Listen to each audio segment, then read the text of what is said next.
اللہ یہ میری امت ہے، خیال کرنا، رحم کرنا۔ نبی نے تمہیں اس دن یاد کیا، یارو اسی دن یاد کر لیا، اللہم ارحم امتی، اللہ ان سے کبھی کوئی گناہ بھی ہو جائے تو میں آج ہی تیرے سے گناہوں کے گناہ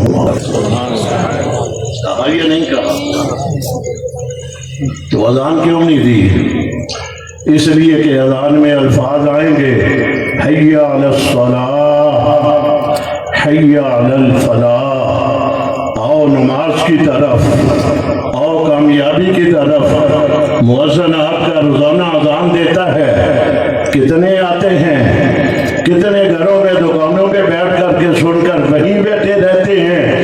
یہ اذان اگر اللہ کے نبی دیتے اور زبان سے کہتے حی علی الصلاۃ، حی علی الفلاح، اور نبی کی زبان سے سننے کے بعد کوئی نماز کے لیے نہ آتا تو مولانا عبدالرحمان صاحب قائد پنجاب تائید کریں گے یہ نہ آنے والا مسلمان نہیں رہ سکتا تھا۔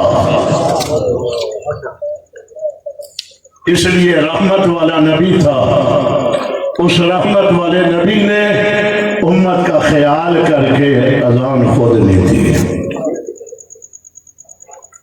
اس کے باوجود بھی یہ نہ سمجھنا کہ نبی نے ہمیں رخصت دے دی، رخصت نہیں دی، مہربانی کی ہے، آپ کو ایمان سے باہر نہیں جانے دیا، آپ ایمان کے اندر ہیں، تو جب نماز کے اندر ہیں تو مومن کے لیے نماز فرض ہے۔ پڑھو گے میرے نبیوں بتلاؤ، ایمان لاؤ گے، میرے نبی کی نصرت کرو گے؟ تو ان نبیوں نے کہا اللہ وعدہ کرتے ہیں، اقرار بھی کرتے ہیں، تیرے سے وعدہ بھی کرتے ہیں، مگر یہ بتا تو کہتا ہے ثم جاءکم، وہ آئے گا، جب وہ آئے گا تو ہم تو نہیں ہوں گے، ہم چلے گئے ہوں گے دنیا سے، وہ آئے گا تو ہم ایمان کیسے لائیں گے، مدد کیسے کریں گے؟ آسمان کے رب نے کہا میرے نبیوں وعدہ کرنا تمہارا کام ہوگا، پورا کرانا میں رب کا کام ہوگا۔ وعدہ کر لیا، جب وعدہ کر لیا پھر ایک رات آ گئی، قرآن نے کہا سبحان الذی اسری بعبدہ لیلا من المسجد الحرام الی المسجد الاقصی۔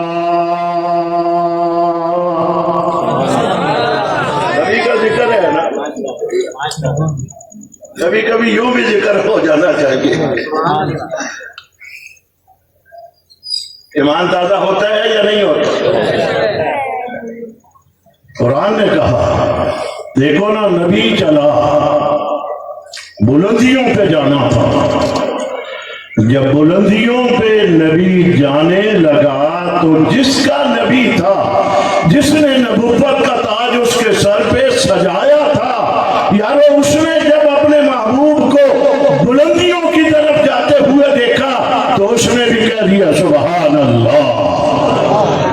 تو نے پھر بھی نہیں کہا سبحان اللہ، میری مراد ہے سبحان الذی اسری بعبدہ لیلا من المسجد الحرام، کہا وہ بے پرواہ ذات ہے جو اپنے بندے کو لے گیا کہاں سے؟ مسجد حرام سے مسجد اقصی کی طرف لے کر کے گیا، وہ بلندیوں پہ جا رہا تھا، تمہارا دوست، تمہارا لیڈر، تمہارا کا ہے کہیں بلندیوں پہ جائے، یارو تم بیٹھ کر کے نعرے لگاتے ہو، رب کا محبوب بلندیوں پہ جا رہا تھا، اس نے بھی کہا سبحان اللہ، محبوب کو دیکھ کر کے خوشی کا اظہار کر دیا، تم بھی کہہ دو ذرا سبحان اللہ۔ پھر میں آتا ہوں جملہ، آپ میں کئی چہرے ہیں، میں دیکھ رہا ہوں سامنے ادھر بھی بیٹھنے والوں میں، آپ میں بھی کئی چہرے ہیں، میں ذکر کر رہا ہوں، آپ کے چہروں کی چمک، آپ کی آواز مجھے بتلا رہی ہے کہ آپ کے دلوں میں اس نبی کی محبت ہے، آپ مسکرا کر کے، چہرے کو چمکا کر کے، سبحان اللہ کہہ کر کے اس محبت کا اظہار کر رہے ہیں، مگر نہ آپ نے اس نبی کو دیکھا نہ میں نے اس نبی کو دیکھا۔ یارو بن دیکھے ایمان لائے ہیں، بن دیکھے تسلیم کیا ہے، ذکر سنتے ہیں مزہ آ جاتا ہے، ایمان پیدا ہوتا ہے، سبحان اللہ کہہ کر محبت کا اظہار کرتے ہیں۔ جنہوں نے سامنے بیٹھ کر دیکھا ہوگا ان کے مزے کا عالم کیا ہوگا۔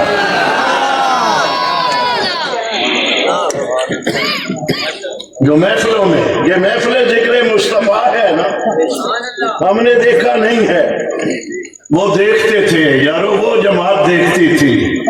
ایسے ہی نہیں کہہ دیا پیران پیر عبد القادر جیلانی محبوب سبحانی قطب ربانی رحمت اللہ تعالی علیہ، انہوں نے یہ جملہ لکھا ہے پیران پیر نے کہ عبد القادر کی ساری زندگی کی عبادت، ریاضت، تلاوت ایک طرف، بلال حبشی کی ایک نظر جس کے ساتھ اس نے آمنہ کے در یتیم کو دیکھا مقابلہ نہیں کر سکتی۔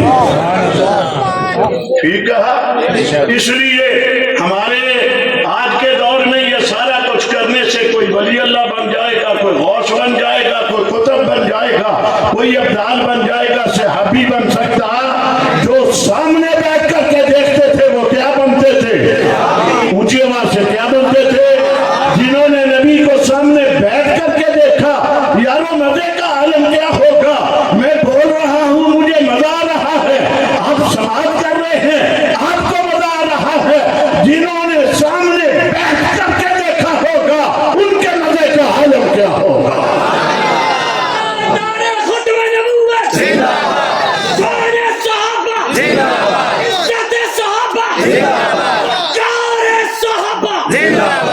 محفل ایسی ہی جمی ہوئی ہوگی، حضور ممبر پہ ہوں گے، سبحان اللہ، یارو ممبر پہ تشریف فرما ہوں گے، وضحا کا چہرہ، چمکتا ہوا چہرہ تشریف فرما ہوں گے۔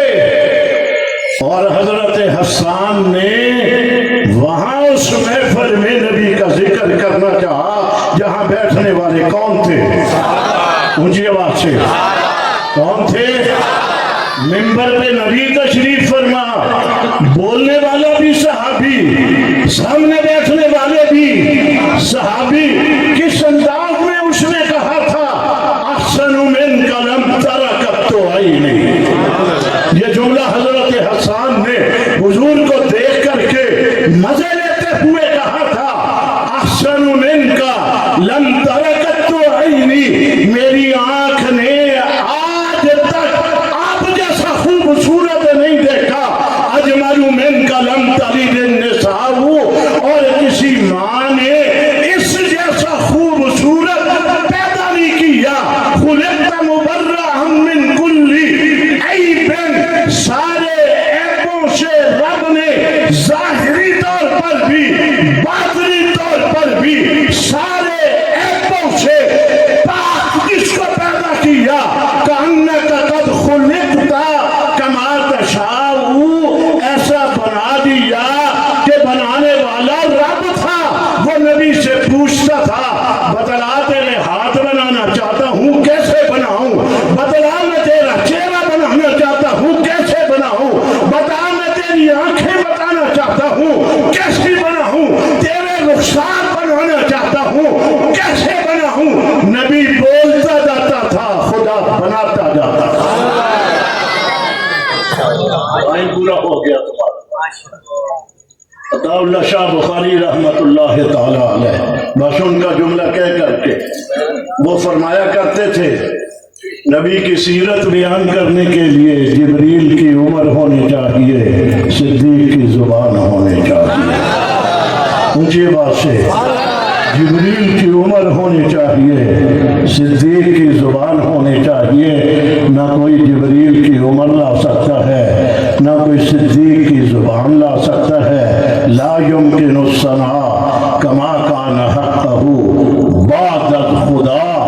بزرگ تو قصہ مختصر انشاءاللہ کسی اور